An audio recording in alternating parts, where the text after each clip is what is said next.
हर हर महादेव। मैं भावना उपाध्याय आपका स्वागत करती हूँ इस नए एपिसोड में मोहे लागी लगन भावना उपाध्याय के संग सिर्फ सन नियो पर। आज हम बात करेंगे राहु और केतु के बारे में। क्या आप जानते हैं राहु और केतु छाया ग्रह हैं, पर वो सीधा संबंध आपके ऊपर, आपकी नौकरी के ऊपर डालते हैं। अगर आपका राहु पीड़ित है तो आपकी आकस्मिक नौकरी चली जाती है। अगर आपका केतु खराब है तो आपको पीड़ा हो जाती है। तो आज के इस एपिसोड में इन्हीं दोनों ग्रहों को ठीक करने की विधि जानते हैं। आइए जानते हैं राहु और केतु की उत्पत्ति कैसे हुई। समुद्र मंथन के दौरान जब अमृत निकला और अमृत को पीने के लिए देवताओं और असुरों में लड़ाई होने लगी, तभी एक असुर जिनका नाम सर्वभानु था, उन्होंने छल से अमृत की कुछ बूंदें ग्रहण कर ली। पर अमृत की बूंद जब वो ग्रहण कर रहे थे तब सूर्य और चंद्रमा ने उनको देख लिया और जाकर विष्णु जी को बताया। जब विष्णु जी को पता चला तो विष्णु जी ने अपने सुदर्शन चक्र से उनके दो हिस्से कर दिए। जो सर का हिस्सा है वो बना राहु और जो उनकी धड़ है वो बनी केतु। राहु के कुछ अच्छे असर जो आपके जीवन पर सीधा प्रभाव डालते हैं। अगर कुंडली में राहु आपके फलित है तो आपको रातों रात अमीर बना सकता है। अगर कुंडली में राहु अच्छे स्थान पर बैठा है तो आपको रातों रात यश मिलेगा और काफी सारी विदेश यात्राएं करने को मिलेगी। राहु आपको डिजिटल मीडिया से भी जोड़ता है और आपके यश में वृद्धि करता है। राहु आपके जोखिम लेने की क्षमता को भी बढ़ा देता है। राहु के कुछ अच्छे असर के साथ साथ राहु आपको पीड़ा भी देता है। पीड़ा किस प्रकार की? जब राहु आपकी कुंडली में आपको पीड़ा दे रहा हो तो आपको भ्रमित कर देता है। राहु भ्रम का कारक है। राहु आपको भ्रमित करता है और आपको पीड़ा देता है, जो कि आपके सीधा संबंध आपके व्यापार पे, आपकी नौकरी पर असर डालता है। राहु आपको छल कपट देता है। राहु आपको माया देता है। राहु आपको ऐसा बना देता है कि आपको लगेगा रातों रात मैं कैसे अमीर बन जाऊं। राहु जब आपको पीड़ा देता है तो आपके मानसिक संतुलन को बिगाड़ देता है, क्योंकि राहु के पास सिर्फ दिमाग है। आप जानते हैं जब आपको राहु पीड़ा देगा तो आपको लगेगा जल्दी जल्दी पैसा कमाने की लत। आपको लगेगा कैसे मैं रातों रात अमीर बन जाऊं, क्योंकि राहु भ्रम का भी कारक है। जब राहु आपको पीड़ा दे रहा हो तो आपको गुस्सा बहुत ज्यादा आता है। आपके संबंध, पारिवारिक संबंध बिगड़ना शुरू हो जाते हैं। आपके ऊपर कोई भी कोर्ट केस चलने शुरू हो जाते हैं। राहु आपको भ्रमित करता है, जिसके कारण आपके संबंध किसी से भी अच्छे नहीं रहते, चाहे वो आपके दोस्त हों, चाहे वो आपके परिवार के लोग। राहु आपको जुआ खेलना सिखाता है और नशे की लत भी राहु ही लगाता है। जैसे अभी राहु की हमने बात करी, ऐसे ही जानते हैं कैसे केतु आपके जीवन में प्रभाव डालता है।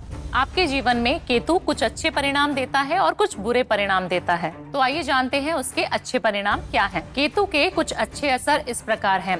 केतु आपको अच्छे आध्यात्मिक ज्ञान की तरफ ले जाता है। केतु आपको वैज्ञानिक तकनीकों से मिलवाता है और केतु आपको अच्छे और बुरे के अंदर आभास कराता है। कौन इंसान अच्छा है, कौन इंसान बुरा है, ये चीज की परख भी आपको केतु ही देता है। तो आइए चलते हैं, जानते हैं केतु के बुरे प्रभाव कैसे आपके जीवन में बदलाव ला सकते हैं। क्या आप जानते हैं जब आपकी कुंडली में केतु खराब होता है तो अब आप वैराग्य की तरफ जाना चाहते हैं। आपको लगता है ये सांसारिक जीवन छोड़कर मैं कहीं पर तपस्वी बन जाऊं। अगर आपको भी ऐसा महसूस होता है तो आपकी कुंडली में कहीं ना कहीं केतु आपको पीड़ा दे रहा है। केतु आपका व्यापार में अचानक से नुकसान करा सकता है। तो केतु अगर खराब है तो वो आपको भ्रमित करता है। आपके अच्छे और बुरे की समझ को आप परख नहीं पाते हैं, क्योंकि आप दिल से सोचते हैं, दिमाग से नहीं। तो आप भ्रमित हो जाते हैं, सही और गलत का पता नहीं लगा पाते। केतु आपके अंदर का डर है। अगर आपको भी लगता है आपके जीवन में भी राहु और केतु इसी तरीके के परिणाम देते हैं तो आप समझ जाइए कि उसका निवारण करना आपके लिए कितना अनिवार्य है। वास्तु के अनुसार कुछ कोने जहाँ पर राहु का वास होता है, कुछ कोने जहाँ पर केतु का वास होता है। आइए जानते हैं कैसे अपने छोटे छोटे वास्तु के उपायों से अपने घर के राहु और केतु को स्वयं से ठीक कर सकते हैं। आइए जानते हैं कैसे आपके घर का वास्तु आपके घर को पवित्र बनाता है। जी हाँ, अगर आप अपने घर में साफ सफाई का माहौल रखते हैं तो आपके घर का वास्तु बहुत अच्छा हो जाता है। वास्तु कहता है आपके घर के कुछ कोने राहु से, कुछ कोने केतु से जुड़े होते हैं। अगर ये कोना असंतुलित हो तो ग्रहों को भी असंतुलित कर देते हैं। तो आइए जानते हैं वास्तु के कुछ सरल उपाय। राहु का वास आपके घर के शौचालय में होता है। अगर आप अपने घर के शौचालय को गंदा रखते हैं तो घर में राहु के नकारात्मक प्रभाव देखे जाते हैं। आपके घर का शौचालय, आपके घर का बाथरूम राहु का वास है। क्या आप जानते हैं वहाँ पर कुछ ऐसी रेमेडीज करके, ऐसे उपाय करके आप अपने घर के वास्तु को खुद से ठीक कर सकते हैं। अगर आप शौच करने के बाद अपने बाथरूम को, अपने शौचालय को स्वयं से साफ सफाई रखते हैं तो आपका राहु अच्छा हो जाता है, आपको पीड़ा नहीं देता है। अपने घर के बाहर कूड़ा कचरा ना रखें। जब हम घर के अंदर प्रवेश करते हैं तो हम अपने जूते चप्पल घर के बाहर उतारते हैं, जो कि नकारात्मक है हमारे जीवन के लिए, उसको अंदर लेके आता है हमारे घर में प्रवेश करने के लिए। तो आपको करना क्या है, अपने घर के बाहर जब भी आप जूते चप्पल उतारें तो उसके साथ आप वहाँ पर छोटे छोटे पौधे आपको अपने घर के मुख्य द्वार के पास जरूर लगाने चाहिए। आपके घर का सामान अगर इधर उधर बिखरा रहता है तो वहाँ पर राहु का वास होता है। अगर आप अपने घर की बेडशीट को रोज झाड़कर नई बेडशीट नहीं बिछाते हैं तब भी आपके घर में राहु का वास होता है। राहु को गंदगी बहुत ज्यादा पसंद है। अगर आप अपने घर में गंदगी रखते हैं, अगर आप खाना खाकर बर्तन अपने घर में कहीं पर भी छोड़ देते हैं तो आप जानते हैं राहु की नकारात्मक ऊर्जा आपको जकड़ लेती है। आपके घर का ईशान कोण जहाँ पर शिव का वास है, आप जानते हैं केतु का वास भी वहीं पर होता है। जब आप ध्यान लगाते हैं तो आप अपने घर में केतु को अच्छा करते हैं, जिससे आपके घर में सकारात्मक ऊर्जा का संचार होता है। नॉर्थ ईस्ट की डायरेक्शन, जिसको ईशान कोण भी कहा जाता है, वहाँ पर बैठकर अगर आप पूरे परिवार के साथ पूजा करते हैं, दीपक जलाते हैं तो आपके घर में सुख और समृद्धि आती है, क्योंकि वहाँ शिव का वास है। इसीलिए उसको बहुत ऊर्जावान बनाने की जरूरत होती है।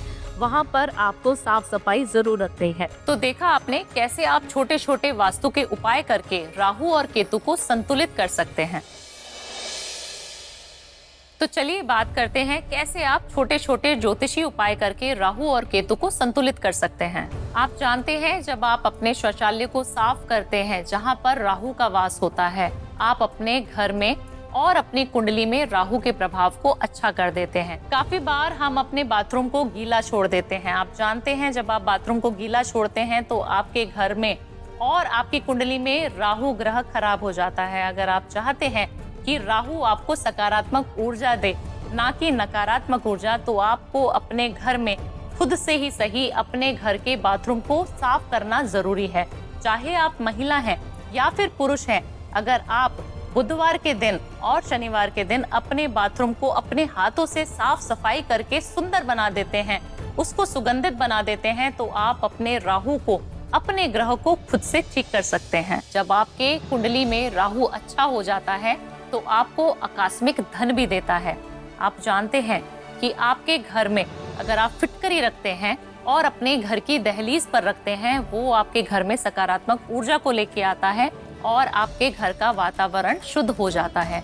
क्या आप जानते हैं अगर आपके घर में नजर लग जाती है तो वो भी राहु का ही परिणाम है। अगर आप चाहते हैं कि राहु की पीड़ा आपके घर में और आपके ऊपर कम हो तो आपको क्या उपाय करने हैं। आप जानते हैं कि आप राहु की पीड़ा को शिवलिंग पर कच्चा दूध और थोड़े से काले तिल मिलाकर जब आप शिवलिंग पर चढ़ाते हैं तो आप राहु की नकारात्मक ऊर्जा को खत्म कर देते हैं। अमावस्या वाले दिन अगर आप चाहते हैं राहु की पीड़ा को कम करना तो आपको क्या करना चाहिए। आपको अमावस्या की रात को या दिन छिपने के बाद शिवालय पर 1 लोटा कच्चा दूध और थोड़े से काले तिल मिलाकर शिव जी का अभिषेक करना चाहिए। अगर आप ये करते हैं तो आपके जीवन में जो राहु की पीड़ा है वो कम हो जाती है। अगर आप पीपल के पेड़ के नीचे एक मिट्टी का दिया सरसों के तेल का और थोड़े से काले तिल मिलाकर जला देते हैं तो आपके घर में और आपके ऊपर जो भी राहु के नकारात्मक ऊर्जा आ रही है वो ठीक होने लग जाती है।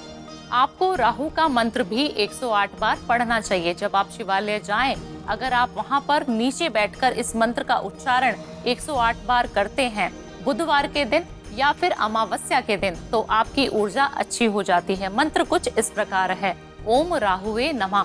अगर आप 108 बार इस मंत्र का उच्चारण करते हैं तो नकारात्मक ऊर्जाओं से अपने आप को बचा सकते हैं। अगर आप ईशान कोण में बैठकर ध्यान लगाते हैं तो आप केतु के अच्छे प्रभावों को ग्रहण करते हैं। अगर आप अपने घर के बाहर के कुत्तों को खाना खिलाते हैं तब भी आपका केतु मजबूत होता है।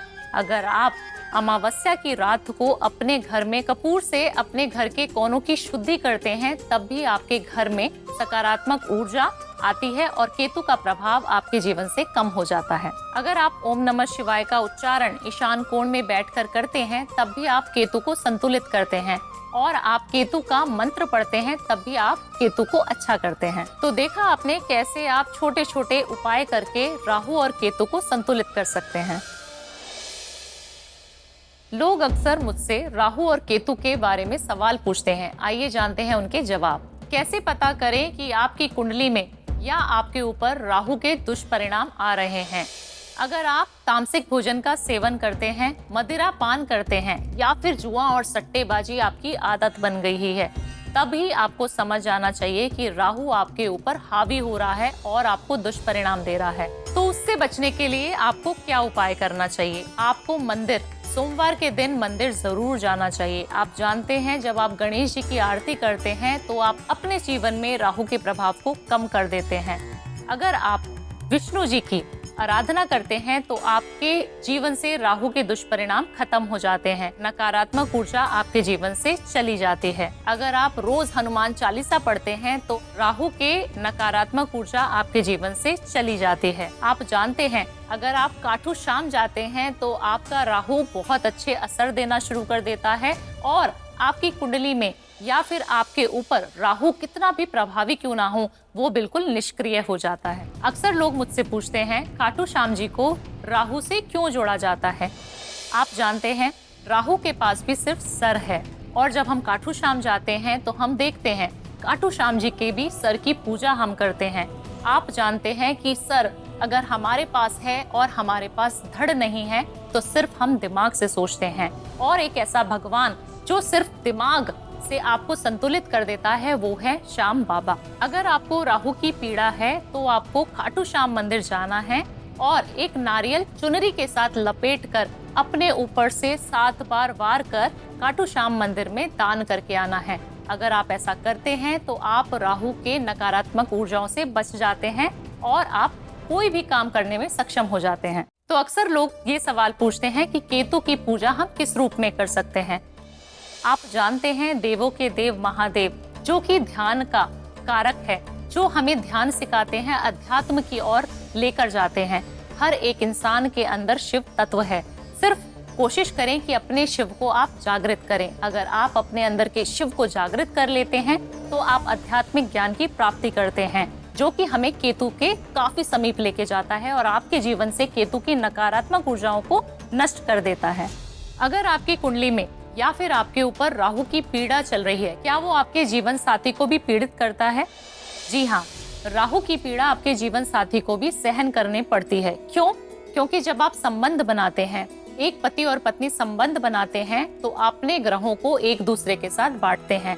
जब राहु आपको पीड़ित कर रहा है तो आपके जीवन साथी को भी वो पीड़ा जरूर देगा। आपको अपने घर के ईशान कोण में बैठकर ध्यान जरूर लगाना चाहिए। ध्यान कब लगाएं? ध्यान अगर आप रात को लगाएंगे तो आपके मन में शांति और प्रेम की जागरूकता एक दूसरे के प्रति बढ़ जाएगी। घर की महिलाएं जब पूजा करती हैं, शाम को दीपक करती हैं, अगर वो घर के सभी सदस्यों का नाम लेकर पूजा करती हैं, आरती करती हैं तो उसका फल परिवार के सदस्यों को पूरा मिलता है। जब घर में धूप बत्ती अगरबत्ती जलाई जाती है, घर से नकारात्मक ऊर्जा जो कि आपके घर में राहु और केतु की वजह से है वो दूर भाग जाती है।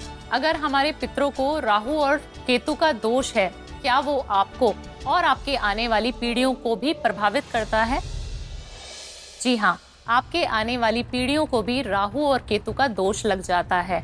आपको उस दोष के निवारण के लिए तर्पण, अपने पितरों का तर्पण करना अनिवार्य हो जाता है। आप अपने पितरों के तर्पण के लिए गंगा जल या फिर शुद्ध जल में कुछ काले तिल मिलाकर पितृ पक्ष में अपने घर की दहलीज पर रख दें। अगर आप ऐसा करते हैं तो आपके जीवन में राहु और केतु की सकारात्मक ऊर्जा आएगी और आपके घर में जो पितृ दोष है वो खत्म हो जाएगा। अगर आपके पास भी कोई सवाल है तो नीचे दिए गई जानकारी पर आप संपर्क जरूर करें। चलिए जानते हैं राहु और केतु को संतुलित करने के कुछ घरेलू नुस्खे। आप राहु के नकारात्मक ऊर्जा को कैसे कम कर सकते हैं? क्या आप जानते हैं आपके घर में अगर राहु का वास होगा तो आपके घर में लड़ाई झगड़े बढ़ने लग जाएंगे। आप फिटकरी मिलाकर अगर रोज पोंछा लगाते हैं तो आपके घर में राहु का प्रभाव कम होता है। काफी अच्छा माहौल होते हुए भी आपके घर में सुख और समृद्धि की कमी लगती है तो आपको अपने घर की दहलीज को रोज सुबह दूध से साफ करना अनिवार्य है। आपको ये दिनचर्या गुरुवार के दिन से शुरू करनी है। 41 दिन तक अगर आप ये उपाय करेंगे तो आप लड़ाई झगड़े का जो माहौल है वो भी खत्म होना शुरू हो जाएगा। अगर आप रविवार के दिन राहु और केतु की पूजा करते हैं जो कि सिर्फ और सिर्फ अपने घर के कर्मचारियों को खुश करने से हो जाती है, या फिर शिवालय में जाकर धूप बत्ती अगरबत्ती करते हैं तो आपके घर में राहु और केतु जो कि आपके मित्र हैं वो आपसे प्रसन्न हो जाते हैं। आपकी मित्रता और घनिष्ठ हो जाती है।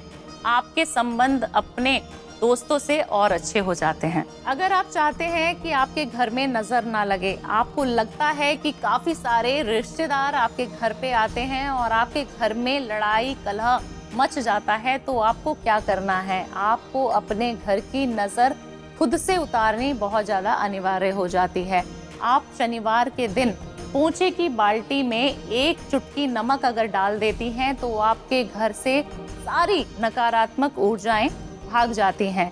अगर आप अपने घर की दहलीज पर एक सरसों के तेल का दीपक शाम के समय जला देती हैं तो आपके घर में सकारात्मक ऊर्जा बढ़ जाती है। अगर आप अपने शौचालय की सफाई करते हैं और वहां पर एक कांच की कटोरी में कुछ फिटकरी और कुछ खड़ा नमक रख देते हैं, उसके साथ ही थोड़ा सा लौंग और कपूर रख देते हैं, शनिवार के दिन अगर आप ये उपाय करते हैं तो आपके घर से राहु के दुष्प्रभाव चले जाते हैं और सकारात्मक ऊर्जा आ जाती है। राहु एक ऐसा ग्रह है जिसको हम बोलते हैं कि बहुत अगर प्रसन्न हो जाए तो आपके सारे ग्रहों को ठीक कर सकता है। अगर आप साफ सफाई रखेंगे अपने शौचालयों में तो आपके घर में राहु की नकारात्मक ऊर्जा नहीं रहेगी।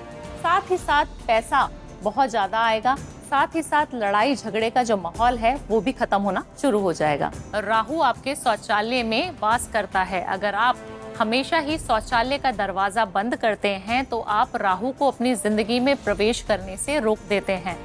क्या आप जानते हैं राहु आपको भ्रमित भी करता है?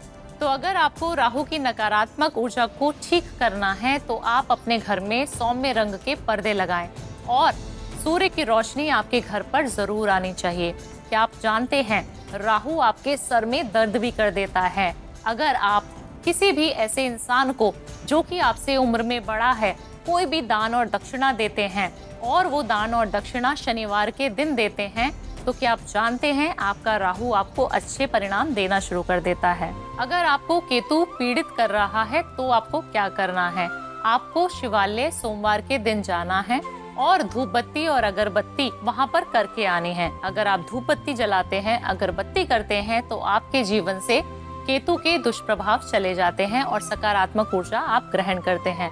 आपके घर में जितनी सुगंध आएगी, आपके घर में जितनी सफाई होती है, केतु का वास वहां पर होता है।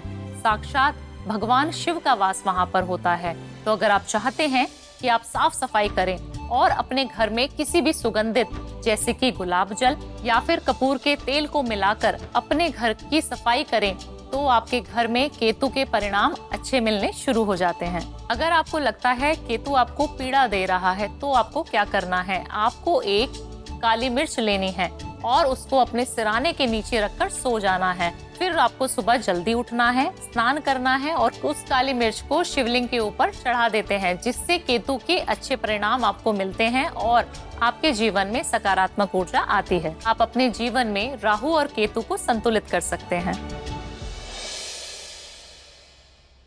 तो देखा आपने कैसे राहु और केतु छाया ग्रह होने के बावजूद आपके जीवन पर गहरा असर डालते हैं और इनके छोटे छोटे उपायों से आप इनको संतुलित भी कर सकते हैं।